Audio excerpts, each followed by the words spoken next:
Another edition of Social Media News Live, or Creator News Live. What am I saying? I don't know where I'm at. Anyway, it's been a week. We missed last week because both Paul and I were in. I was in Podcast Movement, then I went to CEX, and we're going to talk about that today because Paul spoke at CEX as well. Conor has been out gallivanting around. What have you been doing, Conor? What did you do last night? That was kind of crazy. Halloween Horror Nights. So it is officially Halloween season here in Orlando, August 28th. So I went to Halloween Horror Nights at Universal. Paul's repping the Marauders map, Harry Potter, Roosevelt, and the Universal dad hat, I like to call that style cap, to show his appreciation of Universal. Halloween Horror Nights is awesome this year. There's a lot of great houses, but yeah, man, it was a late night.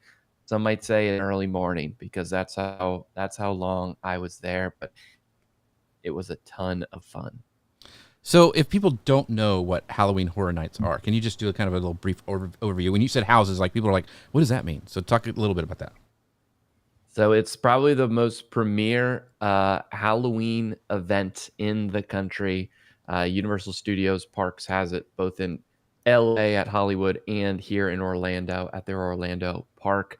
The Orlando Park, so it's a specially ticketed event. It starts in the evening and runs until like 2 a.m. There are 10 haunted houses, haunted mazes. Mazes isn't a great term because you kind of get guided through it. Each one is a different theme. Each year they create 10 new brand new houses from the ground up. There's scare zones that you walk through where actors are there. There's entertainment. There's specialty food. It is just one big awesome event. Even if you don't like getting overtly scared, I will say the stories that they tell, how they build these houses is truly remarkable and awesome. This year, Five Nights at Freddy's house, Jason house, WWE house, and then also other houses. Yeah, other houses that they just created totally from the ground up, their own stories and all of that. It's awesome. So we've already got people chiming in today. We've got our friend Chris Stone from Casthead saying, how about artificially intelligent community? Yeah, because we're going to be talking about all that today. Why is that so small? There we go. Oh, too big. There we go. So Chris Stone, our friend over at Casthead, he's already coming in hot with the comments. We've also got Rich Graham saying, hey, I got to hang out with Rich in real life at Podcast Movement, so that was fun. Rich, thanks for stopping by again. And our pal Jim Fuse from Fusion Marketing saying AI News Live. Well, it kind of feels like that some days because there's a lot going on. We've got Fun in Key West saying hi, and Chris saying, I've always fancied myself as artificially unintelligent. And then Drunk Disney After Dark coming soon to Cinemax, hosted by the unsinkable Conor Brown, and merch coming soon. No, so put that one behind a paywall for sure. Yeah, exactly, behind a paywall. And then he's asking about your merch. Yeah, Paul he is like Mr. Roosevelt man, and I think are you an influencer now yet, Paul, for your Roosevelt shirts? No, but they do have a new rewards program, so I'm able to actually get credits for referrals. Oh, wow. So paulgowder.com/shirts. There you go. There you go. All right, as we get done with the commercials, we're going to have some more, but I'm going to go ahead and hit go on the podcast machine, and we will get started. Hello, folks. Welcome to Creator News Live. I'm Jeff C., and you're not. And I'm Conor Brown, and this is the show that keeps you up to date on what's happening in the creator economy and so much more. Have you ever wondered how to grow an email list that actually feels like a community? Maybe you're curious about what gets people to open, click, and stay connected with your content. Or maybe you've been looking for ways to blend some AI tools with authentic relationship building. If so, you are in the right place, because today we're excited to welcome our friend Paul Gowder back on the show, who's an expert in email marketing, and he's helped countless creators turn subscribers into loyal fans. He actually did that recently at CEX, so if you saw him there, Paul he's an amazing speaker, so always check him out. And he's going to be sharing today with us practical strategies, fresh insights, and his best tips for making email the heartbeat of your community. So sit back, clear your schedule, clear your mind, and get ready for this week's episode of Creator News Live. Paul, how are you doing? Are you back to the real world yet? So I'm not. I'm trying to make that adjustment. CEX was pretty awesome, and great sessions, then going out afterwards with everybody and exploring Cleveland, seeing Shador at the Cleveland Browns Yeah, that game. was It was a weekend. But now it's back to work. Got to get everything caught up. So yeah, I'm excited to dig into all the stuff we learned and talked about. yeah. So Yeah. by the way, last time you were here, because we've been doing like theme songs for people, somebody said, why don't you have a song for Paul? So I have worked on a song. So this, before Conor reads your intro, I'm just going to go ahead and play the Paul Gowder intro song. It's Paul Gowder, they say. He turns email into friends that stay. Builds your brand the inbox way. It's Paul Gowder today. There we go. Paul Gowder, folks. Love it. Love it. Love it. Sounds like a little something on Main Street USA. That's right. Exactly. Yeah.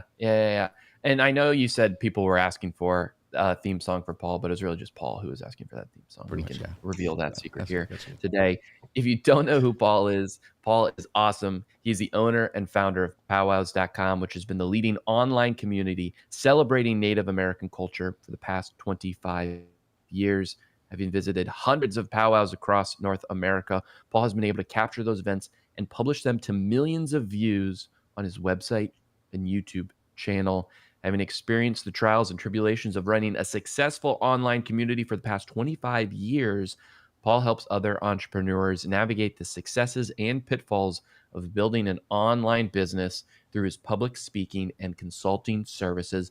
Public speaking, like speaking at CEX, where I heard they put you on the keynote stage, which means, Paul, you can officially say I keynoted CEX. Oh, so much stuff today. So we're going to jump into what we learned both at Podcast Movement and CEX. Kind of there's like two themes that a lot of people were talking about, a lot of discussion going on. But first, I want to do a shout out to our sponsors of the show, our friends over at Ecamm. You can find out more about them at ecamm.com/Jeff. But we have an amazing thing coming up. We actually have this video guide to social media. I am going to be teaching all next week for an hour every day at 11 a.m. Eastern. And we'll be talking about social media. I mean, you see the behind the scenes, how I create all the stuff that I do. A lot of cool stuff about AI. So it's going to be September 2 through the 5th. And you can actually find out more about it. Go jeffc.com/workshop. jeffc.com/workshop. It is totally free. And if you register, you will be able to get the replay. So make sure you guys go check that out. Share it with your friends. We've got, I think, about 700 people already signed up, and more are coming every day. So, yeah, we're excited about this one. So join us there with Ecamm all next week, except for Labor Day, of course. But would love to see you guys there. So, Conor, I'm expecting to see you in the comments. So, Yes, sir. I'll add it to the calendar now, sir. okay, thank you. So we're going to dive into what we've learned at Podcast Movement. I know, and Conor he's deep in this. He's like a marketing guru as well. So this is going to be a fun talk as we get on. And Paul is like Mr. Community, especially with email. So there was a lot of talk throughout CEX and Podcast Movement. One of the things, Paul, I wanted to kind of dive into is like a lot of creators confuse like audience size with community strength. So what's the difference? Do you have when you have a successful community, do you have to have like one like powwows where you've got a gazillion people in there? What do you consider a community, and why does it matter for small businesses? So I think your community can be, it's a community of any size. Lou Mangello says it all the time. If you had 10 people sitting in your living room listening to you, you would feel pretty happy with that size or audience, right? And they're going to be super engaged, and you're going to have that intimate feeling. So I don't think it's not so much about the size of the community. It really is, the engagement level, the feeling you create. So one of the things I want to say, and we kind of talked about this a little bit this weekend, is what is community? And I think there's levels to it, which relates to the size, right? So community to me is really a group of people who feels some type of connection, shared beliefs, and they have that bond together. Now, when you look at what a community is online, I think there is levels. So there are people that just feel connected to you and your content, and they may not interact with you. They may just be on your newsletter. They may just read. They may just like your post on Facebook, and that's okay. But then you have your other people, the next level is the people who are going to join your Facebook group or join your community. They're going to be posting in there. And then, it goes from there. You've got your people that are just totally addicted and they're posting every day. Right. And then you have your advocates, right? Your super fans, the people that are sharing it, inviting others in, right? So I think when you're talking community, you have to make sure you're engaging at all those levels. Even the people that you never hear from are out there and they still feel that bond and that connection to you and your topic, your content. So you have to make sure you're engaging them too. And that's what I love about email, because you can hit all of those levels and speak directly to your audience, no matter how they want to engage with you. Great point. Conor? Paul, what about, when we're talking about email marketing, how do you create a community behind that? I do email marketing professionally as well. And the one thing that I've been getting so upset with lately is people saying, oh, well, we need a newsletter. We need them to get the sign up for the newsletter. And then they just put together a newsletter that's just a regurgitation of any content, any links, any things they've posted in the previous week, when that's not building community, and it's honestly not very useful to the user. But you do such a good job of taking a one-to-many sort of broadcast style and really getting it to be a genuine community builder. So how do you think creators can take that from just sending an email to a list to sending an email that is building a community one-to-one at a time? Chanel from Growth in Reverse keynoted this weekend, and she talked about this, and I think it's so important to keep this in the back of your mind, is that she's examined hundreds of newsletters and looked at all their growth hacks and how they have grown their audience and their engagement levels. And it all starts with killer content. And I think your newsletter has to be one of those pieces of killer content. Now, everything we write is not going to be like our most valuable piece of content, but you need to treat your newsletter as just as important as your next blog post or your next podcast. You have to write something that's really valuable. People ask me, how many emails can I send a week? Well, it's as long as you're writing a piece of valuable content, then you can put it out. Yeah, so many people writing newsletters that are just, I feel like they're just shouting at people, here's my newest podcast, here's my newest video, go download it, go watch it, without giving any reasons, without setting the stage for why it's important or why it would resonate. And you have to, I showed this weekend, I think every email needs to be personal, and you need to put your unique spin on it. If it's just a newsletter of, like Kit has the ability to just take your RSS feed and just automatically start sending newsletters. Please don't ever do that, right? It's because it's not personal. It's not crafted from you. So that's the first thing I would say, is make sure that your email is, one, providing value, and then that you're actually putting yourself in that email. It's not just, here are my latest 5 videos on TikTok, go watch them. You have to tell your audience why and actually be in the email. So a little follow-up on that question, Paul, because I know a lot of people struggle with newsletter content. Like that's another, like you mentioned, podcasting, YouTube video, whatever, and they struggle because that's another channel that you have to create content for. And a lot of them just repurpose like a blog post, or they'll take their video and just run the transcript and send out as a newsletter. I'm assuming you say that's not the best practice. You need to create a specific piece of content for your email. Is that what you would tell people? So, yeah, I think there's two kinds of newsletters here. There are people that are creating content just for their newsletter. And Jeff, your weekly newsletter is like that, right? It is content that you're only putting there. And I think that is a great way of doing it. If you are looking to repurpose, if people have heard me talk, they know I love my Throwback Thursday sequence, which is just, hey, here's an article we published on powwows.com. You may not have seen it. Here it is.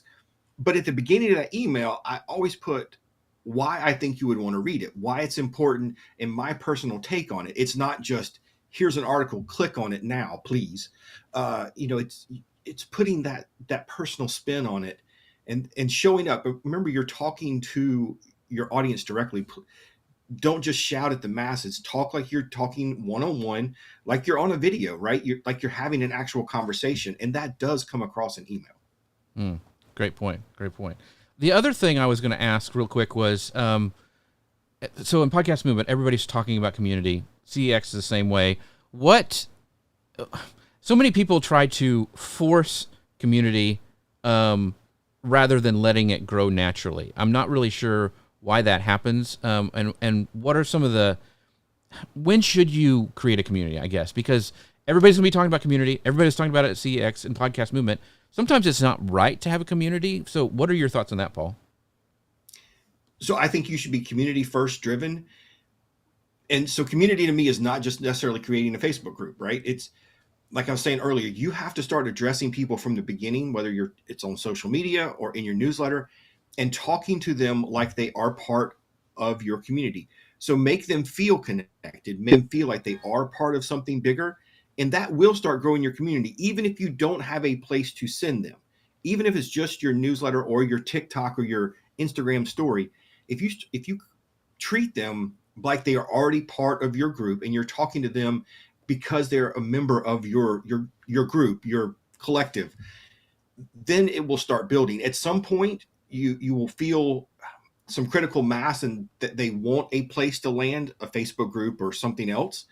And that's when maybe you turn on the next phase of your community and address those people who want a place to join and they want a place to interact.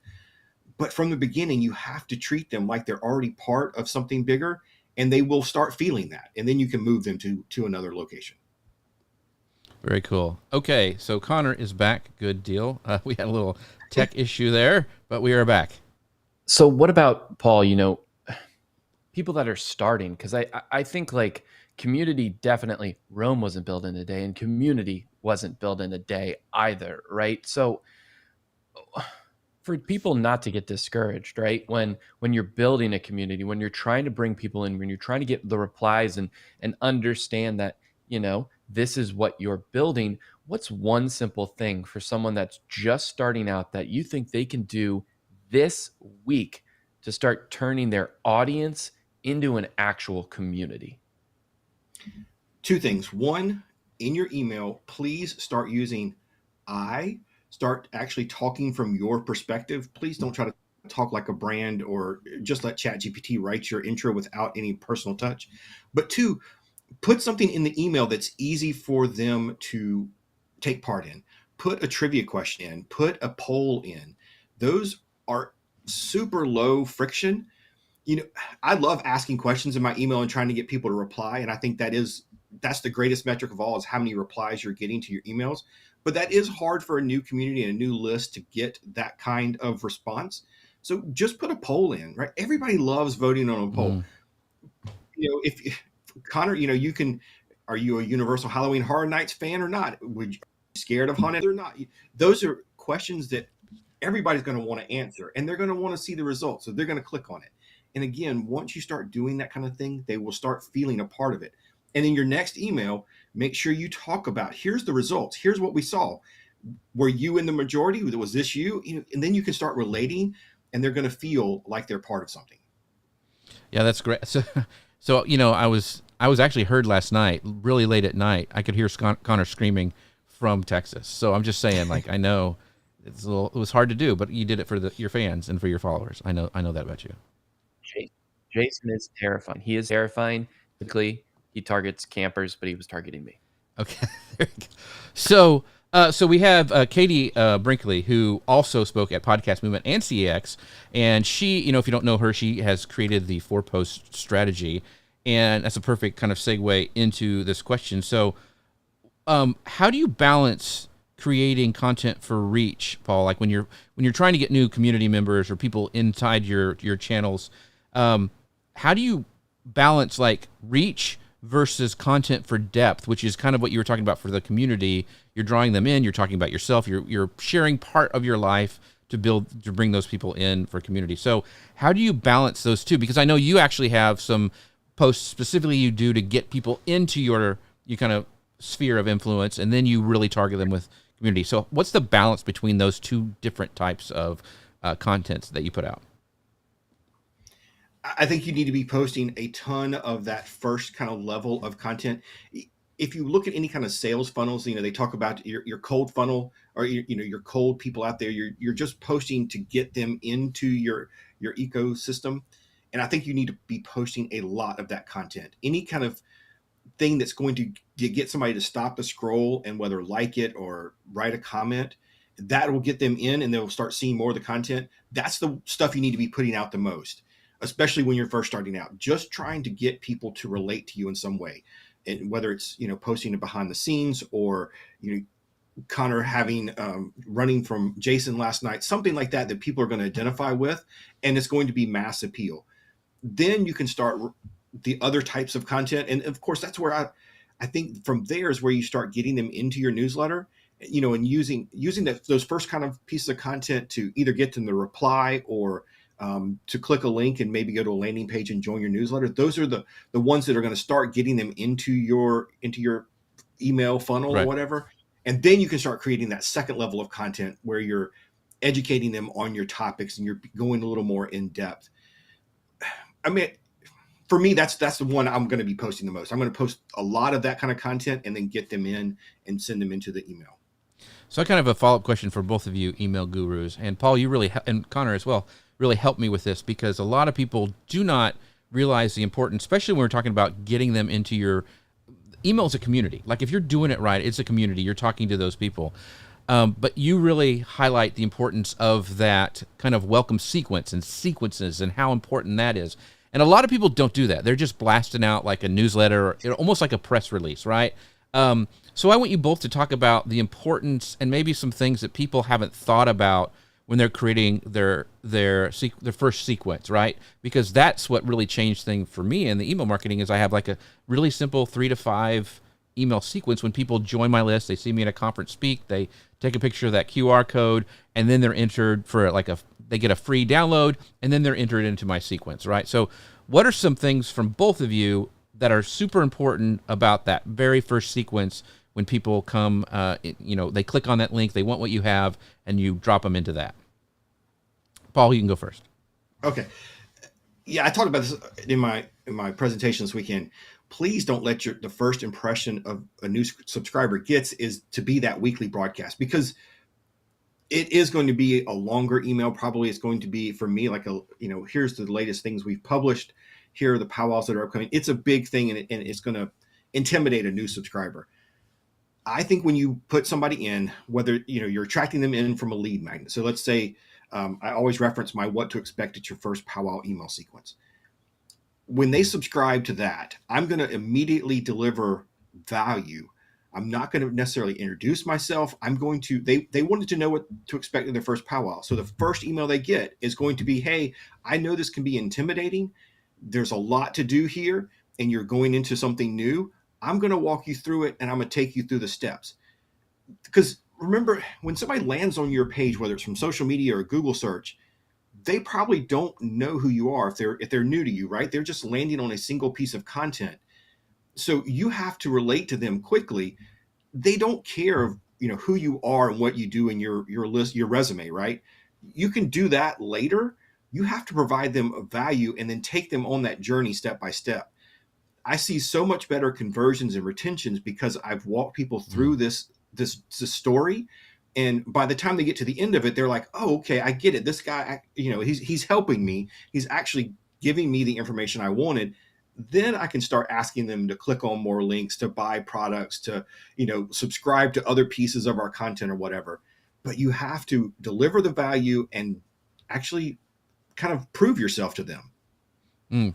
So real quick, before we go to Mr. Conor Brown answer on that, I want to ask the audience, what do you think is harder, like growing your following or keeping people engaged? So growing your following or keeping your people engaged, wherever you're watching, drop that down below, wherever you're watching in the comments. Like, do you struggle with, growing that list or keeping people engaged? That's what I want to know. All right, Conor Brown, what do you think people, they forget about when they're creating their first email sequence? Well, I think to Paul's point, you wouldn't go to a cocktail party, go up to a stranger and say, hey, do you want to buy my service? Like, that wouldn't be your first thing that you say, because they'll write you off as a lunatic. It's like, isn't that how we met? Yeah, but that is how we met, actually. So that's actually unfortunate, but it worked out for me. Yeah. Do as I say, not as I do. I think one thing though is about showing what you're about to the person that just subscribed. And I mean being yourself, right? Showing the tone that is you, the content that is you, and the strategies or whatever that you're trying to offer.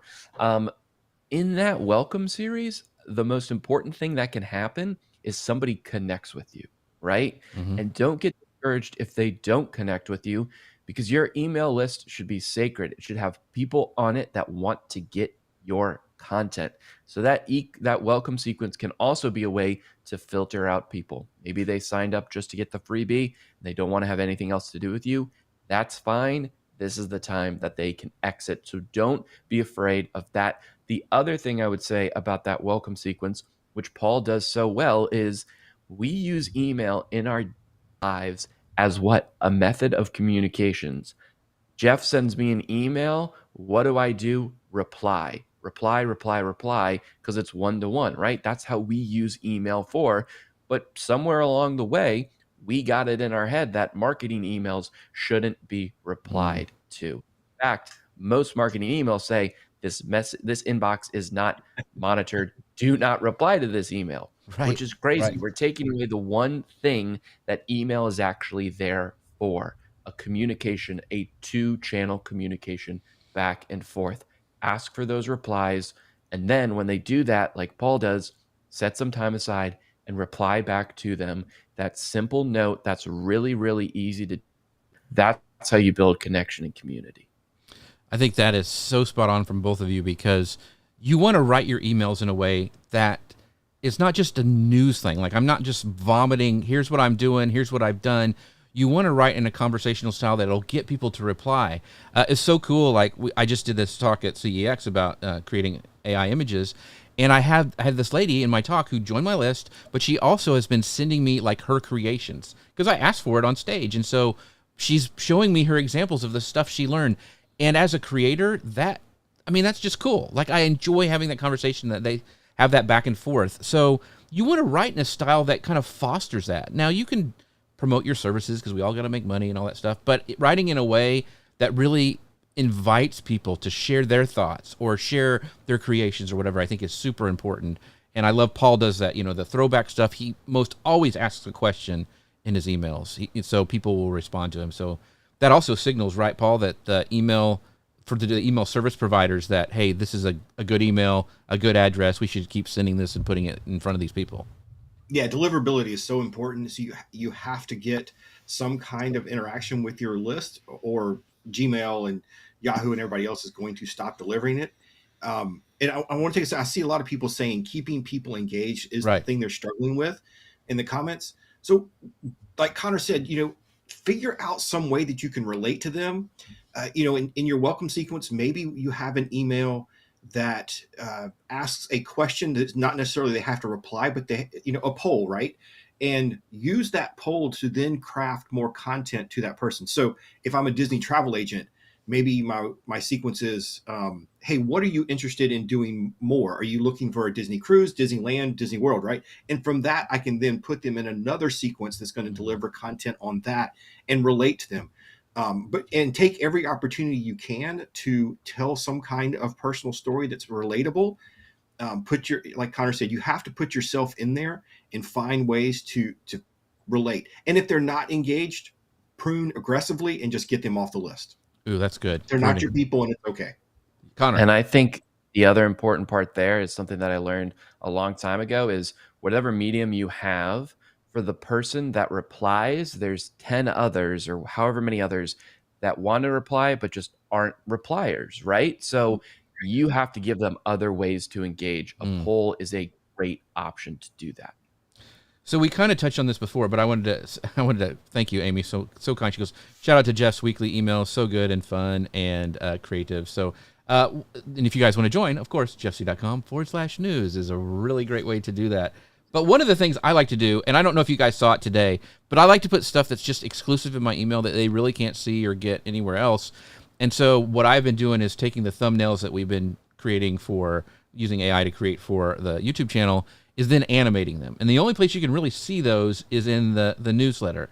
And if you saw it today, it was AI just did it. And I talked about it in my talk, the visual marketing. Sometimes AI just takes it another direction, but it moved everybody. But then it like had Conor, Paul booped Conor on the face. It was just hilarious. And so I had to use it. So if you're not signed up for it, you need to go and do that. But did you see it, Conor?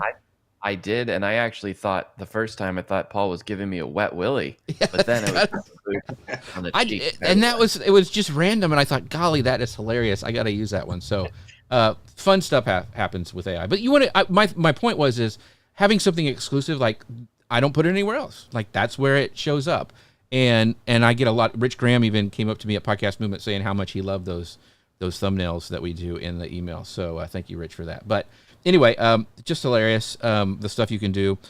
Let's talk about AI in content creation. So it was really interesting, Podcast Movement and CEX.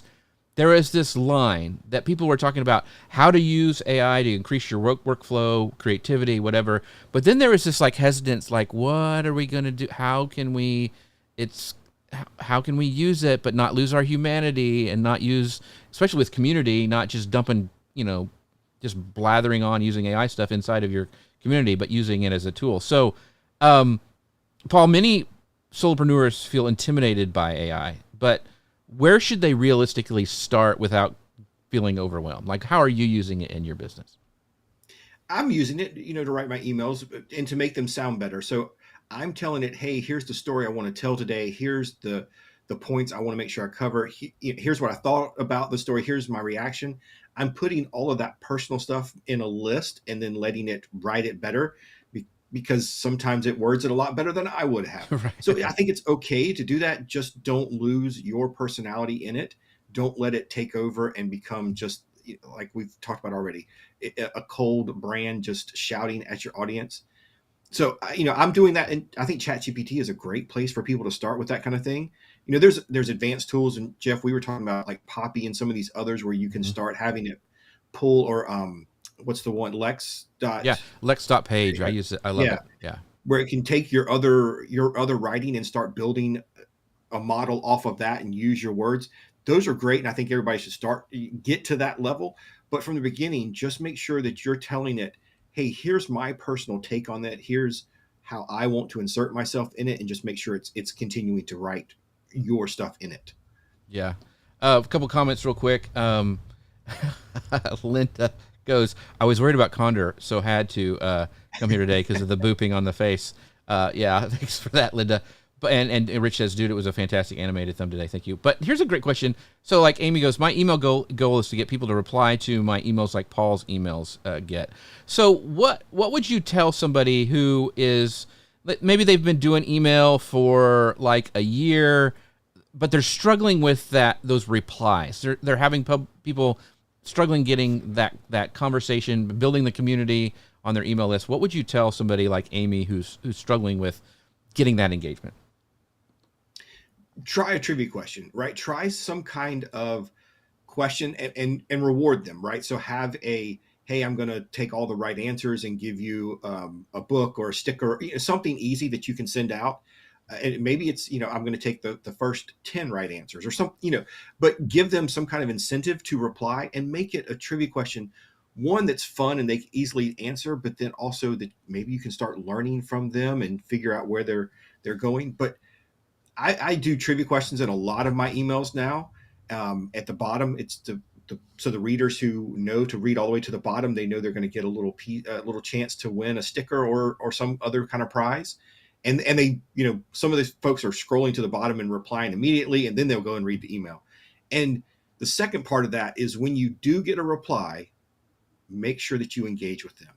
Make sure you write them back. One of the best emails I've gotten this year was from a mom who said that, her and her son read my emails, watch the videos, and I replied to them. And I don't even remember what I said in the first email, but I replied back, and she wrote back and said, oh my God, we didn't think anybody actually read these emails. We just thought it was, right, an automation that was sending out. Of course, it is an email sequence automation, right, but right. And she's like, oh my God, my son is so excited that you actually wrote back. And so from there, I was like, well, okay, if he's this excited, I sent them, a sticker and a T-shirt, right, and wrote them a note. That they are going to be engaged for a long time now because I took the time to write them back. You don't have to go as far as like actually sending them something, but writing people back goes so far with them. So give them something easy to reply to and then engage them. So I would say too, if you're struggling with ideas for like, what do I ask my audience as a poll? That's where you could use ChatGPT. Like Tell ChatGPT who your audience is. If you're still struggling with an avatar, there's tools out there that'll help you do that. StoryBrand has a great, like, I think, free AI tool you can do. But go in there, and then you can even like have a competitor that you don't know and say, hey, this is kind of the same audience. Help me write poll questions for my email list. And that's a great way to use ChatGPT to come up with some ideas. Conor, how are you using AI for, creating content? You're doing the challenge right now. A lot of times when you're doing a daily thing like that, it can be a struggle of like, what do I talk about? So how are you using AI to create content and build community? It's all about organizing my thoughts, because I feel like I'm both intimidated and energized by the idea of a blank page, right? I have so many ideas when it comes to content creation, but getting started is always the toughest part. So that's what I'm using ChatGPT in particular to help with these days. I'm saying, hey, this is something I want to create. Where should I start? How should I start? Or, hey, ChatGPT, I have an idea for this type of content. I'm going to make a short form video. I need to talk about all of these things. Can you give me the outline of the script? I always go off script, right? I'm never saying exactly what it's telling me, but it helps me organize the things in which order to do. Right now, a teaser so that I hold myself accountable. I'm creating a Halloween Horror Nights guide that I can give to people. You send me your email address, right? I give it to you. It's going to be very extensive. I opened up ChatGPT. I said, hey, here's what I need to talk about. I need to talk about the houses, the scare zones, the food. I need to talk about top tips, what you should do before you get there, all this stuff. Where should I start? It gave me an outline of what the content should look like. And now, later today, I'm going to go in and it's planned to ask me questions about each section. Like, hey, what about the houses? Not the horses, houses. How would you rank them? How would you rank those houses? Why did you like them? Hey, what about the top tips? What are some? So it's going to be engaging me. I have all this stuff up here, right? It's just helping me put it down on the paper. Yeah. And another note, this is a kind of thing aside, but Katie Brinkley was there, and she had like this AI wearable, and it was recording all the conference, and then it was taking all of that, putting it in a condensed notes, but also a mind map. So using stuff like you were saying to collect content can be a great time saver. I use Readwise. We talked about, a guy even talked about it on the last final keynote at CEX, but I've been using it for years because I use Kindle. I highlight whatever I want. It goes into Readwise. Readwise puts it to my Notion database. I can use AI or search it inside of that database of all the content that I've liked in my book reading. So cool stuff like that. I think that's the kind of the best case to do. A lot of people are saying, like Fun in Key West saying, that's what I do. AI is such a great assistant. Paul, I want to know, from your experience at CEX, what are some AI use cases that you think that actually are saving creators time right now? You mentioned ChatGPT, writing stuff, but you have any other ones that are good for like fostering community maybe, or helping people grow their list easier than before? So one of the things I've started doing is using ChatGPT and Midjourney to create images. Now, it's never going to be great at doing Powwow images that they're so detailed, but right. I'm using it to create graphics that at least have some characteristics and some feel of our community on them, maybe a little bit of words. Again, I'm putting these kind of top of funnel things that people that may resonate with our audience will see and stop. Like I did one the other day about 10 charities we recommend. So I had, I think Midjourney create me an image with some Native American patterns and just the word give on top of it. And I knew that would cause people to stop the scroll, right? Mm-hmm. So those kind of things I'm finding really helpful. I am experimenting going deeper with ChatGPT and using some of the models that do a little more research to help me. Yeah. And plan out content, asking more questions about bigger projects that I want to do and have it helping me. I'm actually, the other day after one of the presentations at Lulu, Jeff, you and I talked about maybe holding each other accountable for some writing. And so I went in the other day and I said, hey, based on everything you know about, what are some topics? What are some possible things I could write about for this? And, those kind of that's not just doing your daily work and having it write your email, your today's blog post, Right. but having those kind of long form conversations can really help you save time and give you better direction on where you want to go. I think that's a great point. Here's a question I want the audience to answer as this is a thing I want to ask both Paul and Conor. So what excites you in the audience, watchers, viewers, replay viewers, whatever, what excites you most about AI? Is it saving time or new creative possibilities? So what excites you most about AI? Is it the saving time, like I'm able to create stuff faster, or is it the new creative possibilities? Like for me, being able to do these really cool retro images with my guests' faces on it, that's fun. And then animating it, that's even funner. That kind of stuff. Like, I really want to know what you guys are using AI for, saving time or new creative possibilities. And Paul and Conor, I'll start with Conor first. Do you think AI is raising the bar for creativity or lowering it, making it too easy for us to produce this content?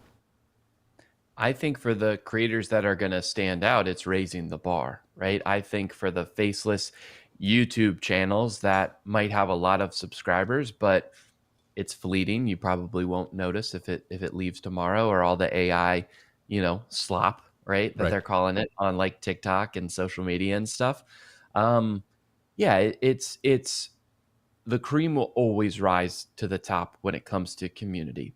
It might be a flash in the pan with all these, AI first creators that are just producing dozens and dozens of clips and content pieces a day. But to actually have a meaningful connection and create a community, it's helping us create better.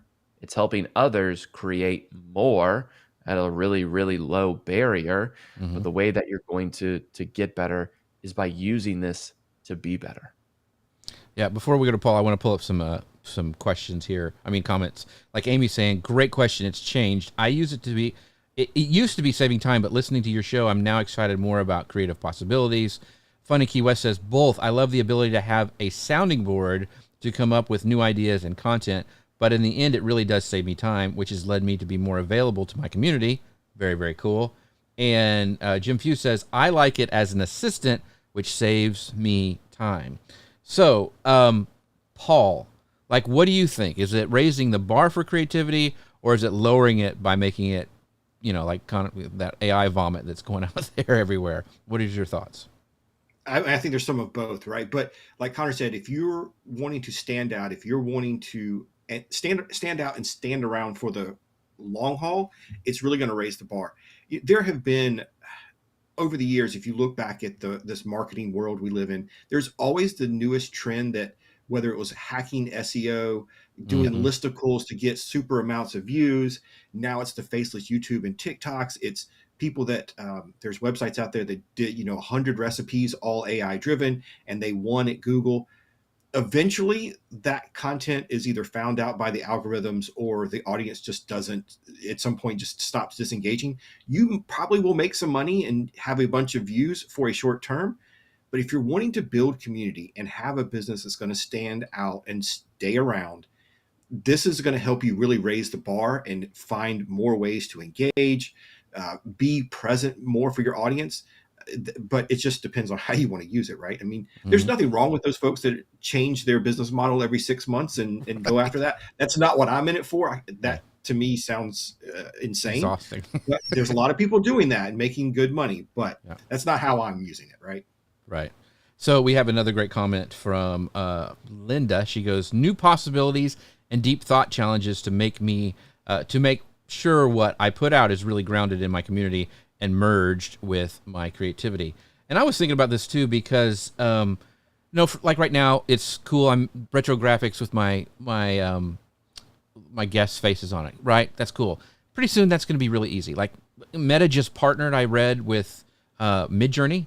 So you're going to be able to make Midjourney quality images really, really soon within Meta, just by typing a prompt, and it's going to make stuff like I make, right? So I'm going to have to constantly be raising the bar as I show like kind of tutorials on how to do this and what I'm doing, and it stands out. Well, then the bar is raised. Everybody can do it. So I've got to figure out the next thing to be creative with, right? Like, so Okay, really cool thumbnails. Okay, now I'm going to make them animate. Okay, pretty soon everybody's going to be able to animate. Now I've got to figure out something else to do on top of that. So it's challenging, but it's very exciting too, because it is pushing. Because if you're a creator, you're always trying to do something that will stand out in the feed. Like, and same way with your emails, Conor, and I mean, your emails, Paul and Conor, your challenges and their videos that you're doing, short form content, right? Like, you're doing something right now that most creators won't do, like do this content every day for a certain amount of days, which is a hard lift, right? So your next one's going to have to be harder because, it just keeps going up, which can be a little like, oh my gosh, I feel like I'm a giant gerbil in one of those machines. Yeah, a hamster wheel. But it's also very fun and exciting to learn new stuff because it's moving so fast. So what do you guys think? And I'm going to start with you, Paul. Where do you think creators should not rely on AI, and what's still left best for us puny humans? So I've tested, and this is a challenge, Jeff, we talked about it before the show and up in Cleveland. One of my struggles is managing my email. I love the fact that I'm getting lots of replies, and I've tested some tools lately to help me triage email, to answer email. I did not like that at all. I did not feel like I was in control. I did not feel like it was really doing the way I would have done it. So I'm not sure those tools are there yet to actually do the responses. Same thing with, I played with some tools that will respond to all your Facebook comments. Sure, it's going to help you and it's going to answer the questions, but they just feel cold. I've had some replies, with my experiments I was doing on Facebook. I had some people write and say, "Oh my God, stop replying. You bot, you suck." I mean, there were some Right. harsh words too, but because people could tell that it was an automated response, that it wasn't somebody actually answering the question. So the human part of this is still the thing that it can't do. It can help you, and it can get you, maybe it can help you figure out what to say, but it's the process of you still making that human touch, I think, is not quite there. Conor, what about you? I say never sacrifice tone for convenience. So you have a unique tone, whatever that might be. Whatever stories and anecdotes you say, those are the only things that are truly applicable to you that AI can't do. And that's how you're made, more relatable to your audience and to your community. So along the same lines of what Paul is saying, you have to constantly weigh, will this automation help save me time, but will it also sacrifice the tone and the connections that I've already made? So that's where I would say, I think, yeah, it's really easy to churn out stuff very quickly. But you can also do it in other ways. Paul's talking about replying to emails and to comments. You can do that in your tone using something like, a text expander. Like, you have the same style of things set up so you can have a bunch of different options and you can comment that way in your tone. It's not just, consistently an AI sort of thing. So always focus on the tone and who you are. So I want to be clear, because Paul, when you talked about having somebody manage your emails, you're just having them fill out all the noise where you can actually use that time to reply to the people personally. You're not thinking, it's not going to be a boilerplate thing that you're going to send off. Like, some of the tools that I was experimenting with did that, and it started doing drafts of all the email replies for me. Oh, gotcha. And I just did not like and maybe if I spent, more time with it, maybe I could have gotten it to a little more of my tone. It just didn't feel right for me. So I got rid of those tools.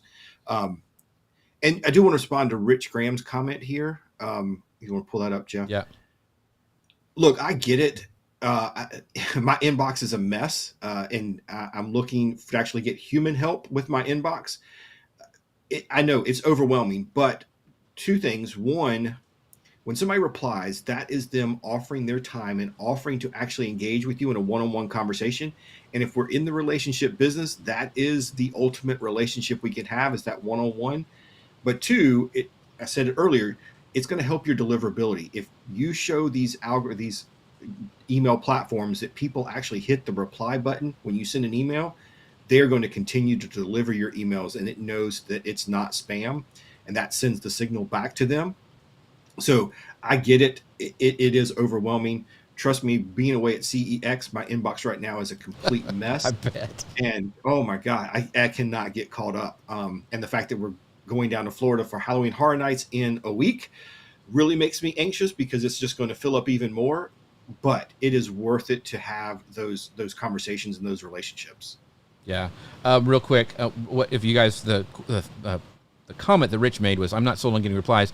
That's the last thing I need is more email in my email box. Yeah. So, but the cool thing is, like, Rich and I, we talk a lot actually in the replies of my emails. Like, he'll say something about a nice thumbnail, or he's actually sent me resources that he thought would be interesting to me. So I think, building those relationships with those people in your email list is key. And one of my favorite things is getting those replies back from those people. So one of the things I wanted to ask the audience as we kind of start wrapping up the show is, what is your biggest fear about AI and content creation? Is it losing being authentic or falling behind? Is it, okay, so is what's more important, being authentic or falling behind with all the changes that AI has? I'd love to know your answer.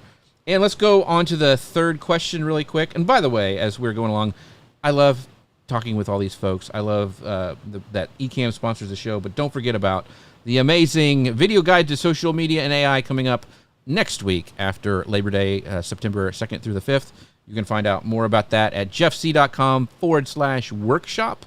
It's going to be a live training, so you'll be able to ask questions. I'll be able to do some things for you on the fly. So jeffc.com/workshop. Thanks for Ecamm for partnering with that one. Make sure you sign up so you can get access to all of the replays. All right. This last section, where AI and community meet. We've talked about AI, people are scared of it. It can help us out kind of with some time-saving things. But what do you think, Paul? You kind of mentioned some ways that you're using it. But as more and more of this AI stuff comes out, I think that it's going to drive a need and a want for communities even more. Like knowing that Facebook's not going to be filtering out when I put something in my community that they'll never see. Like if I have an email, we know it's going out to who I said it's going to go out. They have the choice to open it. Even like a community platform like Circle, like it's great because it's in there. I can see everything that's posted. I can read through the posts. So how do you think creators can use AI to serve their communities better, just not churn out content? It's a great question. So if I think about the way my business has evolved, my greatest email series is What to Expect at Your First Powwow. I have others with, how to find a powwow near you. All of those were built out of user need and user questions. It took me a long time to recognize that those were needs, and my users had to beat me over the head before I knew, I should probably write something about that, right? So what I would suggest is use it to help you find out where your gaps are, what content you do need to create, have those long form conversations with it. As you start getting questions back from your readers, whether it's comments on social media or email replies, start feeding some of those into AI and start asking, hey, what am I missing here? What else can I do to serve my audience? Is there another piece of content I could create? Is there, an article here? Is there an email here? Is there an ebook? What does my audience need? It will find patterns, obviously quicker than I did, because I missed these for years.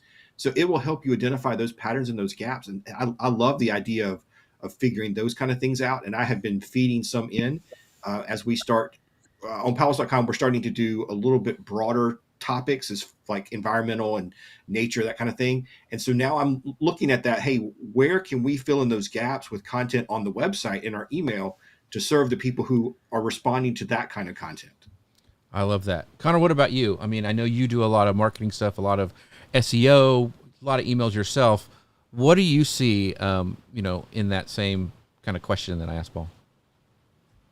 Yeah, one big thing I think is along how Paul answered this is right now what's getting surfaced a lot in SEO and what's getting surfaced in generative, search and AI overviews is forums, whether it be a Reddit forum or whether it be a website that hosts their own forum for, guess what, a community to come and ask questions and get answers.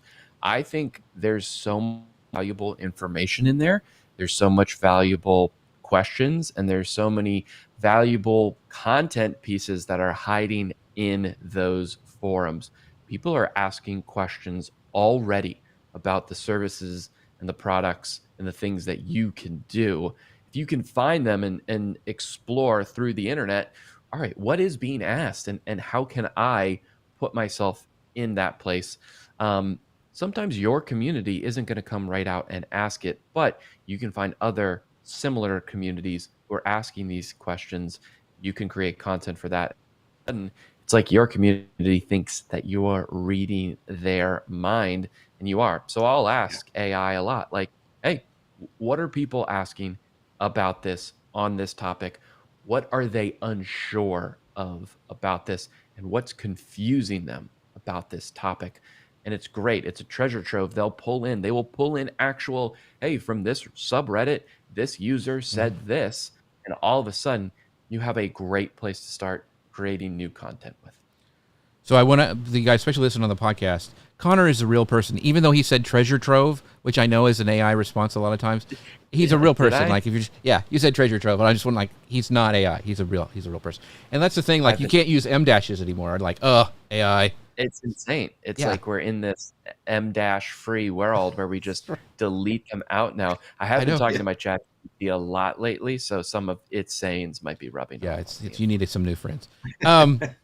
But so this is some great comments here I want to pull up from. So Laura Davidson, who I got to hang out with at Podcast Movement. She's awesome. She did a cool thing about microphones and showing off some of the company Shure's mics that she works for. So she goes, the biggest fear equals too much information, which leads to overwhelm. Yeah, that's a real thing. Like, especially with AI, because new stuff comes out every week. So my thing is just pick your lane. My thing is like AI image generation. That's what I like to go for. So it's interesting. I'm not on Instagram very often. Abby takes care of all that, my daughter, just because I don't have time. So Jim says, being authentic is more important. We are in a circle that is in the know. Many others haven't even started. This is so true, Jim. This is a great point. Like, we think everybody as creators knows exactly the same amount of things as we do, and they don't. Like, if you would go to your church groups or PTAs or whatever, and you tell them what you're doing with ChatGPT now, their minds would explode. Like, we're a select nerdy group, right? Like, that we talk about this stuff. So. But also, I think along those lines, it's important to be like, just because you said it once doesn't mean every single person heard it and understood it. Right. Keep saying the things that you know. And Abby says, kind of going back to what Conor was saying, I think that small businesses can go into subreddits and forums or use AI to gather the info and find all the pain points people have with big brands and respond to all of that stuff like a ninja. Yeah, so that is very true. The thing that I like to do it for is, like what Paul was saying, is finding those gaps that people haven't been asked a question yet or you haven't covered. I love to use for doing interviews is going, if I'm getting somebody out who I haven't had on before, is go back, and a lot of them are YouTubers or been on YouTube, and find the last 5 episodes they've done, get the transcript. I drop that into ChatGPT and say, hey, I'm thinking about doing a show about this, but I don't want to ask the questions they've always been asked before. Help me come up with new ones. And it's great because a lot of times, and Conor, you know this, the guests will come on and go, man, no one's ever asked me that. Like, and that's what you want when you're doing interviews. So very, very cool. Everybody's going, oh, it's Abby in the comments. Yes, my daughter actually does watch my show every once in a while. She hears me way too much. So I'm, thank goodness she's here. She must be bored. Hope the power isn't out at her place. Anyway, let us wrap up. This has been amazing. Thank you guys so much for all your comments in the chat right now, because that's what makes it so fun. But Paul Gowder, what's going on with you in the world of paulgowder.com? Oh, so much. First, hey, everybody's repping their shirts, right? Thanks, Laura, for being here. Yeah, that's right. So, yeah, please, if you're here's all my call to actions, right? If you're looking to go to a powwow and you want to go, they're open to the public, powwows.com/powwow101. If you want to have a shirt like these crazy shirts I wear, paulgowder.com/shirts. And I just opened a new community. It's a free community for content creators and entrepreneurs. I love the way that we made connections at conferences, those hallway talks, and that's what I created it for. So onthewaycommunity.com. Very, very cool. And by the way, we have unsinkable Conor Brown, they cry. He'll find the route no wave can deny. Through storms and squalls,